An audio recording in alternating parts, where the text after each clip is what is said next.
Okay, so இப்போ நம்ம பார்க்க போற டாபிக் வந்து RAID.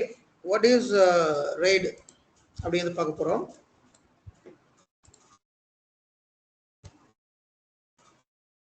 What is RAID? What is the purpose of RAID? என்ன RAID என்னென்ன டைப்ஸ்லாம் இருக்குது அப்படிங்கிறத வந்து இப்போ இந்த செஷன்ல வந்து பார்க்க போறோம்.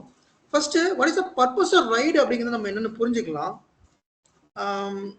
So I have one ESXi host. Fine. இப்போ உங்ககிட்ட ஒரு லேப்டாப் இருக்குது. சரி, உங்க லேப்டாப் இருக்குது. உங்க லேப்டாப் நீங்க யூஸ் பண்ணிக்கிட்டு இருக்கீங்க.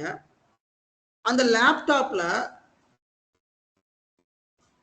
மதர் போர்டு இருக்கும், RAM இருக்கும், ஹார்ட் டிஸ்க் இருக்கும், எல்லாமே இருக்கும். Let me share. Yeah. So இதெல்லாமே இருக்கு இல்லையா? அப்ப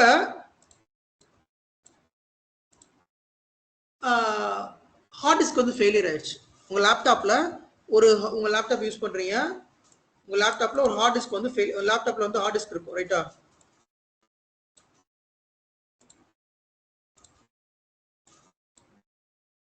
இந்த லேப்டாப்னு வச்சுப்போம். இந்த லேப்டாப்ல பாத்தீங்கன்னா ஒரு ஹார்ட் டிஸ்க் இருக்கும். ஸோ அந்த ஹார்ட் டிஸ்க் வந்து ஃபெயிலியர் ஆயிடுச்சு. There is one hard disk in this laptop. So assume that this hard disk failure. Then what will happen? If the hard disk is failure, what will happen? We cannot log into the OS. நம்ம OS ல login பண்ண முடியாது. Why? Because of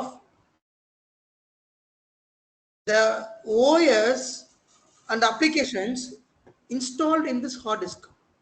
இந்த hard diskல தான் OS install ஆயிட்டு இருக்கும்.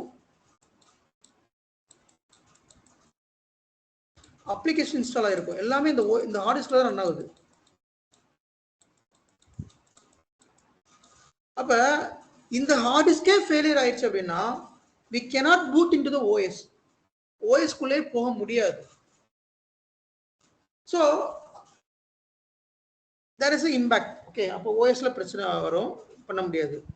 இதே same scenario ஒரு சர்வர்ல எடுத்துக்கலாம்.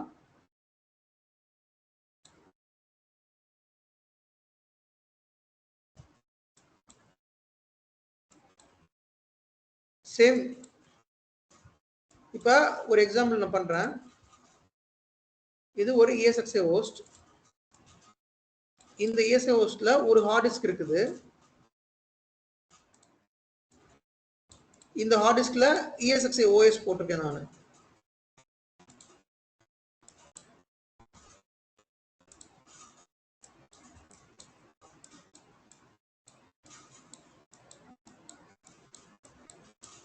ESXi இன்ஸ்டால் பண்ணிருக்கேன். அப்ப இந்த ESXiல இருந்து தான் எனக்கு VMs ரன் ஆகிட்டு இருக்கு. VMs எல்லாமே இந்த ESXiல ரன் ஆகிட்டு இருக்கு. திடீர்னு இந்த ஹார்ட் டிஸ்க் ஃபெயிலியர் ஆயிடுச்சு. இந்த ஹார்ட் டிஸ்க் வந்து ஃபெயிலியர் ஆயிடுச்சு. அப்ப எனக்கு ESXi லோட் ஆகாது. அப்ப இந்த VMஸும் டவுன் ஆயிடும். நான் சொல்லியிருக்கேன், ஒரு ESXi தான் the VMs always depend on the ESXi. ஒரு ESXi ஹெல்த்தியா இருந்தா VM ஹெல்த்தியா இருக்கும். ஒரு ESXi டவுன்னா VM டவுன். ஒரு ESXi ரீஸ்டார்ட் ஆனா VM ரீஸ்டார்ட் ஆயிடும். அப்ப இந்த ஹார்ட் டிஸ்க் ஃபெயிலியர் ஆகுது. இது ஹார்ட் டிஸ்க் வச்சுப்போம். இந்த ஹார்ட் டிஸ்க் ஃபெயிலியர் ஆகுது. இப்போ இந்த ஹார்ட் டிஸ்க் ஃபெயிலியர் ஆச்சு அப்படின்னா there will be a huge impact. See, physical device கண்டிப்பா ஃபெயிலியர் ஆகும். இது வந்து பிசிக்கல் டிவைஸை பொறுத்த வரைக்கும் லைஃப் லாங்கா அது ரன் ஆகும்னு சொன்னா கண்டிப்பா கிடையாது. எப்பனாலும் ஃபெயிலியர் ஆகும். அது 1 இயர்ல ஃபெயிலியர் ஆகலாம், அல்லது 3 இயர்ஸ்ல ஃபெயிலியர் ஆகலாம், அது 10 இயர்ஸ்ல ஃபெயிலியர் ஆகும். பட் ஹவவர் இட் இஸ், ஒரு ஃபெயிலியர் ஆகுதுக்கான சான்சஸ் 90% சான்சஸ் இருக்குது. 10% தான் சான்சஸ் இல்ல. அப்ப இப்ப இந்த சினாரியோ நம்ம எப்படி ஓவர் கம் பண்றது? ஒரு ஹார்ட் டிஸ்க்னால மொத்த ப்ரொடக்ஷன் இம்பாக்ட் ஆகும். இந்த ESXi டவுன் ஆச்சு, இந்த ஹார்ட் டிஸ்க் ஃபெயிலியர்னா அந்த ESXi டவுன். ESXi டவுன்னா அதுல ஒரு 30 VM ரன் ஆகுதுன்னா 30 ப்ரொடக்ஷன் VMs ரன் ஆகிட்டு இருக்குன்னா அந்த 30 ப்ரொடக்ஷன் VM டவுன். அப்ப இந்த VM எப்போ அப் ஆகுறது? கஷ்டம். அப்ப there is a redundancy. அப்பதான் இன்ட்ரோடக்ஷன் கொடுக்குறாங்க. redundancy அப்படின்னு சொல்லி நம்ம பர்பஸ் கொடுக்குறாங்க. what is redundancy அப்படின்னா, if there is any failure, if chances of any failure, the redundancy will save the protection. So same scenario எடுத்துக்கிறேன். இதே சினாரியோ எடுத்துக்கலாம். சேம் ஒரு VM ரன் ஒரு ஹோஸ்ட் ரன் ஆகுது. இந்த ஹோஸ்ட்ல ESX ஒரு ஹார்ட் டிஸ்க்ல 2 ஹார்ட் டிஸ்க் நான் போடுறேன்.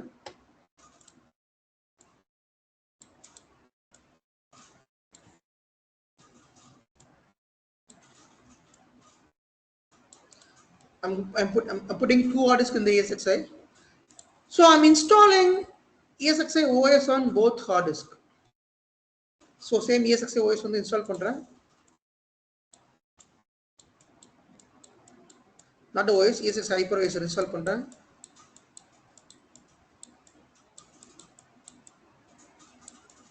ESXi install பண்றேனா? So if any one of the hard disk failure, then the redundancy, the failover, fault tolerance கூட சொல்லலாம். So the fault tolerance, what will happen if the hard disk is the hard disk 1, is hard disk 2. If the hard disk 2 is failure, the hard disk 1 மூலமா I can able to log into the ESXi, the VMs லாம் proper work ஆயிட்டு இருக்கும். If hard disk 1 is failure, the ESXi வந்து இது மூலமா login ஆகும், then எல்லாமே proper work ஆகும். If both hard disk are failure, we cannot do anything. நம்ம எதுவுமே பண்ண முடியாது, நம்ம கையில எதுவுமே இல்லை. 2 hard disக்கும் failure ஆச்சுன்னா, ஒரே டைம்ல failure ஆச்சுன்னா, so that which நம்ம இந்த scenario நம்ம அவாய்ட் பண்ண முடியாது. பட் இது ரொம்ப ரேர் கேஸ். 0.1% இந்த கேஸ்க்கு வந்து சான்சஸ் இருக்கு. எப்போ இந்த 2 ஹார்ட் டிஸ்க் ஃபெயிலியர் ஆகும் அப்படின்னா, நான் இதை ப்ரொடக்ஷன்ல பார்த்துருக்கேன். ரெய்டு கண்ட்ரோலர்னு ஒரு கண்ட்ரோலர் இருக்கும், அது ஃபெயிலியர் ஆச்சுன்னா அந்த 2 ஹார்ட் டிஸ்க்குமே ஃபெயிலியர் ஆயிருக்கும். அதர்வைஸ் மற்ற சினாரியில் எப்பயுமே இது ஃபெயிலியர் ஆகாது. So most of the times வந்து இந்த மாதிரி ஒரு ஹார்ட் டிஸ்க் ஃபெயிலியர் ஆகாது. நான் நிறைய டைம் பார்த்துருக்கேன். ஒரு ஹார்ட் டிஸ்க் ஃபெயிலியர் ஆகும், தென் நாங்கள் ஹார்ட் டிஸ்கை ரீப்ளேஸ் பண்ணிடுவோம், தென் அது ப்ராப்பராக ஒர்க் ஆகும். அப்போ இந்த சினாரியோ வந்து நம்ம அவாய்ட் பண்றதுக்காக தான் ரைட் அப்படிங்கிற ஒரு கான்செப்ட் போறோம். சோ நான் சொன்னேன் இல்லையா, ஒரு ஹார்ட் டிஸ்க் போடுறதுக்கு பதிலா I'm inserting 2 hard disk and the technology is RAID. 2 hard disk போட்டு இந்த RAID டெக்னாலஜில கனெக்ட் பண்ணிட்டோம்னா, if any one hard disk failure, I can able to access the ESXi through the second hard disk. That is called fault tolerance, redundancy. If anyone is failure, I can able to access from another device. So இந்த concept, இந்த ஒரு கான்செப்டுக்காக தான் RAID நம்ம வந்து use பண்றோம். redundancy array of independent disk. ரொம்ப ரொம்ப இம்பார்ட்டன்டான ஒரு கான்செப்ட் இது. முக்கியமான இன்டர்வியூ கொஸ்டின் இது. நாட் ஓன்லி ESXi, எந்த ஒரு பிசிக்கல் சர்வரா இருந்தாலும் சரி, லினக்ஸ் பிசிக்கல் சர்வரா இருந்தாலும் சரி, விண்டோஸ் பிசிக்கல் சர்வரா இருந்தாலும் சரி, கண்டிப்பா 2 ஹார்ட் டிஸ்க் இருக்கும். ஒரு ஹார்ட் டிஸ்க்ல மோஸ்ட்லி 99% ஆஃப் ப்ரொடக்ஷன் சர்வர் வந்து 2 ஹார்ட் டிஸ்க் ரன் ஆகும். ஒரு ஹார்ட் டிஸ்க் ரன்னே ஆகாது. கண்டிப்பா ஒரு ஹார்ட் டிஸ்க் இருக்காது. டெஃபினட்டா 2 ஹார்ட் டிஸ்க் வச்சிருப்பாங்க. டெஃபினட்டா ரைடு கான்ஃபிகர் பண்ணிருப்பாங்க. ரைடு வந்து நம்ம கான்ஃபிகர் பண்ணணும். இந்த ரைடு எப்ப கான்ஃபிகர் பண்ணணும் அப்படின்னா, நம்மளோட இனிஷியல் ஸ்டேஜ்ல ஒரு OS இன்ஸ்டால் பண்றதுக்கு முன்னாடி ரைடு கான்ஃபிகர் பண்ணணும். ஒரு ஃபார் எக்ஸாம்பிள், நான் வந்து புதுசா ஒரு ESXi வந்து என்னோட டேட்டா சென்டர்ல வாங்குறேன். அப்படி டேட்டா சென்டருக்கு ESXi கொண்டு வந்தோடனே ஃபர்ஸ்ட் டேட்டா சென்டர் அட்மினிஸ்ட்ரேட்டர் என்ன பண்ணுவார் அப்படின்னா, ILO கான்ஃபிகர் பண்ணுவாரு. கான்ஃபிகர் பண்ணி நம்ம கையில ஹேண்ட் ஓவர் கொடுத்துருவாரு. தென் நம்ம வந்து ஃபர்ஸ்ட் பண்றது ரைடு தான் கான்ஃபிகர் பண்ணுவோம். ஃபர்ஸ்ட் ரைடு கான்ஃபிகர் பண்ணுவோம், தென் அதுக்கடுத்து தான் ESXi இன்ஸ்டால் பண்ணுவோம். ரைடு கான்ஃபிகர் பண்ணாம நம்ம OS இன்ஸ்டால் பண்ண கூடாது. அப்படி நீங்க கான்ஃபிகர் பண்ணாம OS இன்ஸ்டால் பண்ண முடியுமான்னு கேட்டா, எஸ் அஃப்கோர்ஸ் முடியும். பட் ஃபெயில் ஓவர் வந்தா பிரச்சனை. இப்போ என்கிட்ட 2 ஹார்ட் டிஸ்க் இருக்குது, நான் ரைடு கான்ஃபிகர் பண்ணல, நான் OS இன்ஸ்டால் பண்ணிட்டேன். எஸ் அஃப்கோர்ஸ் என்னால பண்ண முடியும். பட் நாளைக்கே ஒரு one of the hard disk failure ஆச்சுன்னா there will be a huge impact. அப்ப என்கிட்ட ஒரு 2 ஹார்ட் டிஸ்க் இருக்கிறப்ப கண்டிப்பா I will have to configure RAID, then install the OS. So அதனால என்ன ஆகும்னா, fault tolerance and redundancy. If any one of the hard disk is failure, then we can access the ESXi or access the server from another hard disk. Okay, so இந்த failure ஆன hard disk என்ன பண்றது? So இந்த failure ஆன disk நம்ம replace பண்ணலாம். Hot ஸ்வாப்பபிள்னு சொல்லுவோம். சில ஹார்ட் டிஸ்க் வந்து ஹாட் ஸ்வாப்பபிள் சப்போர்ட் பண்ணும், சில ஹார்ட்வேர் வந்து சப்போர்ட் பண்ணாது. வாட் இஸ் ஹாட் ஸ்வாப்பபிள்னா, இந்த சர்வர் ரன் ஆகிட்டே இருக்கும், நீங்க எதுவுமே பண்ண தேவையில்ல, ஜஸ்ட் இந்த பேயை வந்து ஓப்பன் பண்ணா போதும். ஸோ உங்களுக்கு வந்து டெல் சர்வர் காமிச்சனா, சிஎஸ் இதுதான் ஹார்ட் டிஸ்க் பே.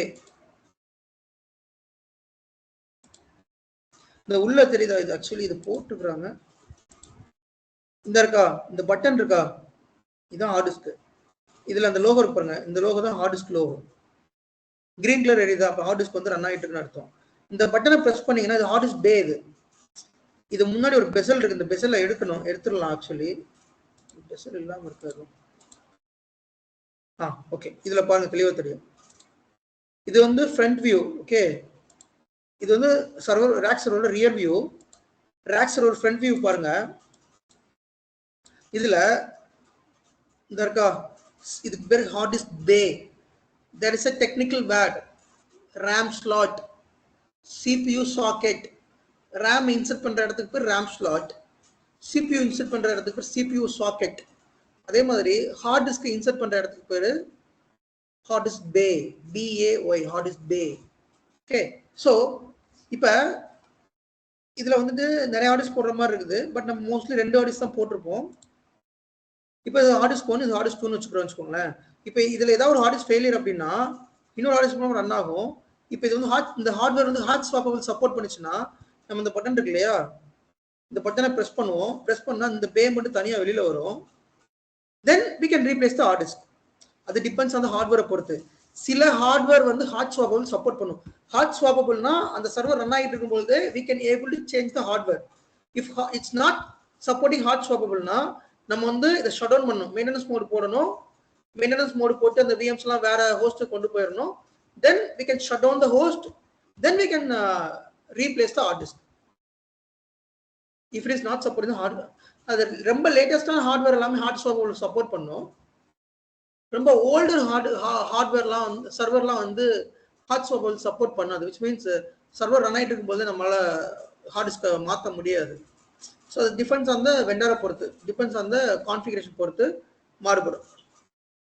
ஸோ இந்த பே இந்த பட்டனை கிளிக் பண்ணீங்கன்னா, ஜஸ்ட் ப்ரெஸ் பண்ணீங்கன்னா இந்த பே மட்டும் தனியாக வெளியில வரும். தென் we can insert the hard disk. Let me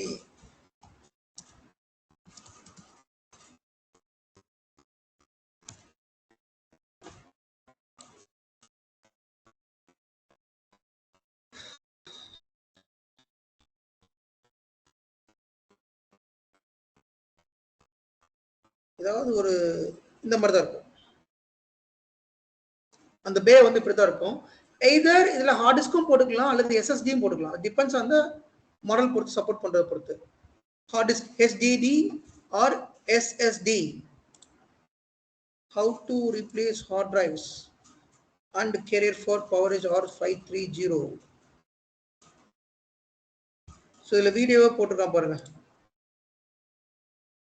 del rack சர்வர்ல எப்படி ஒரு ஹார்ட் டிஸ்க் ரிமூவ் பண்றது, கேஸ் கவனிங்க. இதை எப்படி ஒரு ஹார்ட் டிஸ்கை ரிமூவ் பண்றது, ஒரு பேல இருந்து எடுக்கிறது, தென் எப்படி இன்சர்ட் பண்றது காமிக்கிறேன் பாருங்க. See, again I'm showing.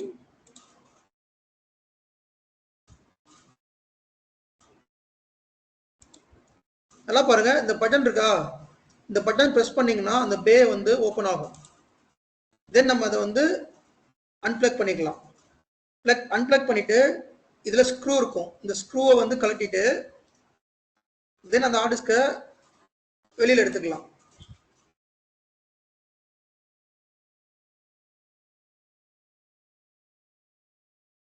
இது மேபி ஹார்ட் டிஸ்கா இருக்கலாம் இல்ல SSD இருக்கலாம்.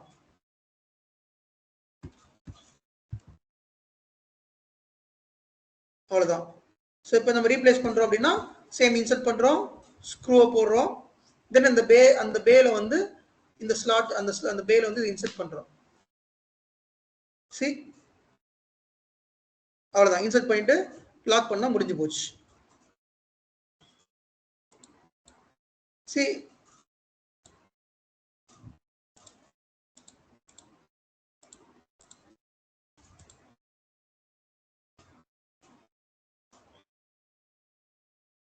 That's it. ஸோ ரிமூவ் பண்ணுறப்ப அந்த பட்டன் ப்ரெஸ் பண்ணால் ரிமூவ் ஆயிடும். நல்லா பாருங்க, இந்த பட்டன் இருக்கும், அதை ப்ரெஸ் பண்ணுறோம், இந்த லாக் ரிலீஸ் ஆகும், தென் வி கேன் வெளியில் எடுத்துக்கலாம். So I hope you understood. இப்படி தான் வந்து நம்ம வந்து ஹார்ட் டிஸ்க் வந்து நம்ம வந்து ரீப்ளேஸ் பண்ணுவோம். This is a way to replace the hard disk. நான் சொன்னேன்ல, இப்போ hard disk 1 failure, hard disk 2 வந்து ரன் ஆகிட்டு இருக்கும். இது ஹார்ட் ஸ்வாப்பபிள் சப்போர்ட் பண்ணுது, விச் மீன்ஸ் நம்ம அந்த அந்த சர்வர் ரன் ஆகிட்டு இருக்கும் பொழுது அந்த ஹார்ட் டிஸ்க் நம்ம வெளியில புல் பண்ணி எடுத்துக்கலாம். இஃப் சப்போஸ் இது ஹார்ட் ஸ்வாப்பபிள் சப்போர்ட் பண்ணல அப்படின்னா we need to put the host in maintenance mode, migrate the VM to another host, then we can shut down the host, replace the hard disk. இது யார் பண்ணுவான்னு கேட்டா நம்ம பண்ணுவோமா கேட்டா நம்ம பண்ண மாட்டோம், நம்ம அதை கோஆர்டினேட் பண்ணுவோம்.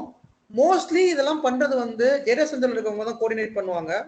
அண்ட் ஆல்சோ எஃப்இ தான் பண்ணுவாங்க, ஃபீல்ட் இன்ஜினியர். இப்போ உதாரணத்துக்கு டெல் சர்வர்னா டெல் சர்வர்னு வாரண்டி இருக்கும். ஸோ நம்ம வந்து கேஸ் ரைஸ் பண்ணிடுவோம், டெல்லுக்கு வந்து ஒரு கேஸ் ரைஸ் பண்ணிடுவோம். ஸோ அவங்களே வந்து ஹார்ட் டிஸ்க்கு கொண்டு வந்துருவாங்க, கொண்டு வந்துட்டு அவங்களே வந்து ரீப்ளேஸ் பண்ணிட்டு போயிடுவாங்க. நமக்கு மேக்ஸிமம் இதில் இருக்காது. இஃப் சப்போஸ் நம்மகிட்ட அது வாரண்டி இல்லை அல்லது ஏஎம்சியில் இல்லை அப்படின்னா நம்ம தான் ரீப்ளேஸ் பண்ணுற மாதிரி இருக்கும். நம்மனா நீங்கள் பண்ண மாட்டீங்க, டேட்டா சென்டரில் அதுன்னு ஒரு ஆள் இருப்பாங்க, அவங்க மூலமாக ரீப்ளேஸ் பண்ணும். அப்போ நம்ம கோஆர்டினேட் பண்ணி பண்ணுற மாதிரி இருக்கும். ஓகே, ஸோ யா, ஸோ அப்போ மல்டிபிள் ஹார்ட் டிஸ்க் இருக்கிறப்ப we need to configure the RAID. So அந்த ரைடை வந்து வேரியஸ் மெத்தட்ல கான்ஃபிகர் பண்ணலாம். பயாஸ் மூலமாக கான்ஃபிகர் பண்ணலாம், அது ஒரு மெத்தட். செகண்ட் வந்து ஹெச்பியில் வந்து ஒரு வேற மெத்தட் இருக்கு, ஒரு கீ ப்ரெஸ் பண்ணணும். டெல்லில் வந்து கான்ஃபிகர் பண்ணுறதுக்கு வேற மெத்தட் இருக்குது, அது ஒரு கீ ப்ரெஸ் பண்ணணும். I think F11 F2. I think during the boot we need to press F2 key. Key நான் forget மறந்துட்டேன், நான் அதை பார்த்து ரீகால் பண்ணி சொல்றேன். நான் இது சோ கான்ஃபிகர் யார் பண்ணனும், நம்ம தான் பண்ணுவோம். F10 ப்ரோ, ஹெச்பில இன்டெலிஜென்ட் ப்ரோ F10. சோ அதுதான், ஒவ்வொரு வெண்டாருக்கு ஒரு கீ இருக்கும். டெல்லுக்கு ஒரு கீ இருக்கும், ஹெச்பிக்கு ஒரு கீ இருக்கும். ஒவ்வொரு வெண்டாருக்கும் ஒவ்வொரு மெத்தட் இருக்கும் அந்த ரைட் கான்ஃபிகர் பண்றதுக்கு. ஸோ கான்ஃபிகர் பண்ணதுக்கு அப்புறமா தென் என்னன்னா ஒன்றும் இல்லை, ரைட்னா என்னன்னா ரெண்டு பிசிக்கல் ஹார்ட் டிஸ்க் இருக்குது. இது physical hard disk 1, physical hard disk 2. We will merge the physical hard disk into single volume, that is called virtual volume. இந்த virtual volume வந்துட்டு ரைட் மூலமா கான்ஃபிகர் பண்ணுவோம். ரெண்டு பிசிக்கல் ஹார்ட் டிஸ்கோட, ஃபார் எக்ஸாம்பிள் இது ஒரு 1 TB hard disk, இது ஒரு 1 TB hard disk அப்படின்னா இந்த ரெண்டே மெர்ஜ் பண்றப்ப எனக்கு 1 TB தான் கிடைக்கும், 2 TB கிடைக்காது. இந்த 1 TB விர்ச்சுவல் வால்யூமா எனக்கு கிடைக்கும். இந்த விர்ச்சுவல் வால்யூம்ல தான் இந்த OS இன்ஸ்டால் ஆயிருக்கும். ஸோ நம்ம ரைடு கான்ஃபிகர் பண்றோம்னா we are configuring the RAID instead of virtual volume. virtual volume தான் நம்ம வந்து ரைடு மூலமா கான்ஃபிகர் பண்றோம். ஸோ அந்த கான்செப்ட் பேர் ride, redundancy array of independent disk. இந்த ரைடுல நிறைய டைப்ஸ் இருக்குது, ரைடு 0, ரைடு 1, ரைடு 5, ரைடு 6ன்னு. ஸோ அதை இதுக்கு அடுத்த செஷன்ல பார்ப்போம். பட் இப்போதைக்கு நீங்க அண்டர்ஸ்டாண்ட் பண்ண வேண்டியது ஒண்ணுதான், ஒரு பிசிக்கல் சர்வர்னு எடுத்துக்கிட்டா அந்த சர்வர்ல மினிமம் 2 ஹார்ட் டிஸ்க் இருக்கணும், கண்டிப்பா இருக்கணும். அதுல ரைடு கான்ஃபிகர் ஆயிருக்கும். ஸோ ரைடு கான்ஃபிகர் ஆயிருந்தா ஃபால்ட் டாலரன்ஸ், ஒரு ஹார்ட் டிஸ்க் ஃபெயிலியர் ஆனால் இன்னொரு ஹார்ட் டிஸ்க் மூலமா நமக்கு OS லோட் ஆகும். ஸோ இதை மட்டும் நீங்க அண்டர்ஸ்டாண்ட் பண்ணிக்கோங்க. ரெண்டு பிசிக்கல் ஹார்ட் டிஸ்க்கை ஒரு விர்ச்சுவல் வால்யூமா கன்வெர்ட் பண்றோம் ரைடு மூலமா, தென் இந்த விர்ச்சுவல் வால்யூம்ல வந்துட்டு நம்ம OS இன்ஸ்டால் பண்றோம். தட்ஸ் இட், அவ்வளவுதான். இது டவுட்ஸ் இருக்கா? டவுட்ஸ் இருந்தா கேளுங்க. நாளைக்கு வந்து ரைடுல என்னென்ன டைப்ஸ் இருக்குன்னு சொல்லி பார்க்கலாம். Any doubts guys? ஸோ ரைடுனா என்னன்னு புரிஞ்சுக்கிட்டா இப்போதைக்கு போதும். இதுவே உங்களுக்கு more then enough for work பண்றதுக்கு இது போதும். பட் இன்டர்வியூ பாயிண்ட் ஆஃப் வியூல நாளைக்கு நான் எடுக்கிறேன். ஏன்னா இன்டர்வியூல வந்து வாட் இஸ் ரைடு இருக்கா கான்ஃபிகர் பண்றோம், ரைடுல என்னென்ன டைப்ஸ் இருக்குது அப்படி சொல்லி கேட்பாங்க. So what is RAID, redundancy array of independent disk. RAID எதுக்காக கான்ஃபிகர் பண்றோம்? there is a fault tolerance and redundancy. ஒரு ஹார்ட் டிஸ்க் ஃபெயிலியர் ஆனால் இன்னொரு ஹார்ட் டிஸ்க் மூலமா ஒர்க் பண்ணதுக்காக தான் ரைடு கான்ஃபிகர் பண்றோம். ஸோ என்னென்ன டைப்ஸ் இருக்குது, RAID 0, RAID 1, RAID 5, RAID 6. So types வந்து நாளைக்கு பார்க்கலாம். Okay fine guys. If you have any doubts please let me know or we can close the session. Fine, doubt இல்லை அப்படின்னா க்ளோஸ் பண்ணிக்கலாம். Okay yes. So நாளைக்கு வேற ஒரு டாபிக்ல நாளைக்கு ரைடு டைப்ஸ்ல என்னன்னு சொல்லி நாளைக்கு நம்ம பார்க்கலாம். ஓகேங்களா? ஃபைன். Thank you all. நாளைக்கு பார்க்கலாம். தேங்க்யூ.